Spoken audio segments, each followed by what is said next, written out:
আসসালামু আলাইকুম। ঈদ মোবারক সবাইকে। তো আমি আজকে ঘুম থেকে সকাল সকাল উঠে গেছি, 6টার সময় ঘুম থেকে উঠে গেছি।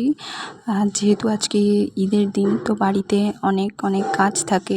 তো আমার এখানে কিছু জামা কাপড় গুছানোর ছিল, যেগুলো গতকাল রাতে আমি গুছিয়ে ঘুমাতে পারিনি, রিশান জ্বালাতন করছিল বলে।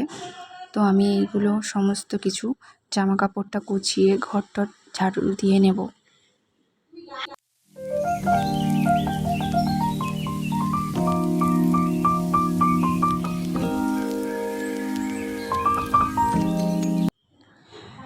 সকাল 7:30টায় নামাজ ছিল, তো আমি রিশানকে সকাল সকাল গোসল করিয়ে আমি রেডি করে দিয়েছি। তো রিশান এখন রেডি হয়ে গেছে, আর ও নাচানাচি করছে ভীষণ।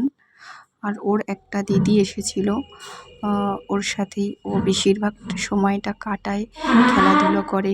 তো রিশানের পাপা চলে এসেছে রেডি হয়ে।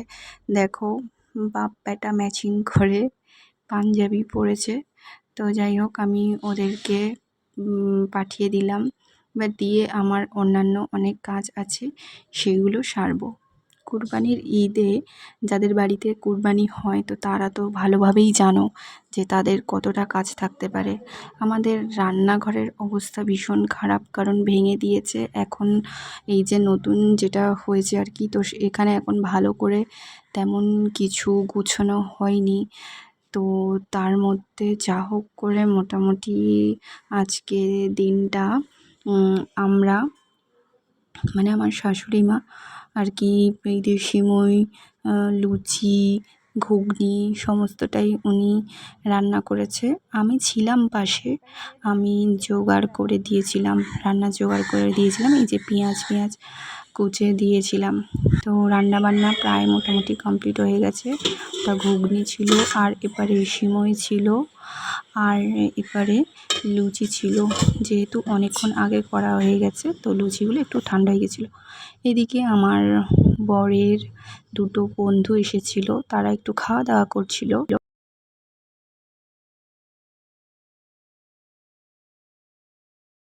তো বন্ধুরা, আমার গোসল করা হয়ে গেছে, আমি এখন ছাদে জামা কাপড়গুলো মেলে দিয়ে আসবো।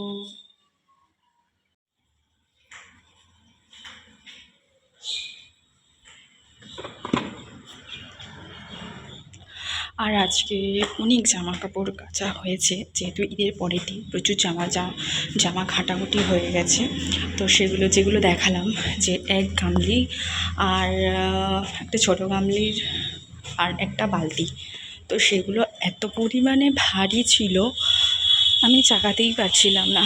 যেহেতু আমার পেটে যেহেতু আমার সিজারের অপারেশন, তো সেহেতু আমার পেটে লাগছিল, তো আমি ওগুলোকে ওইভাবেই রেখে দিয়েছিলাম।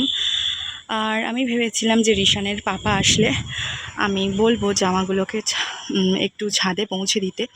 তো রিশানের দাদিমা সব কিছুই এসে এগুলো মেলে দিয়েছে। আর আমি এখন গোসল করে যে জামা কাপড়গুলো কেচে নিয়েছি, আমার জামা কাপড়, তো সেগুলো আমি এখন ছাদে মেলে দেবো। এই যে বলো বন্ধুরা, কত জামা কাপড় আমি হাতে কেচেছি। শুধু এটা একদিনের না, আমার প্রায় দিনই এরকম জামা কাপড় থাকে। এগুলো একদিন কাচাকুচি করিনি বলে এত জামা কাপড় জমে গিয়েছিল।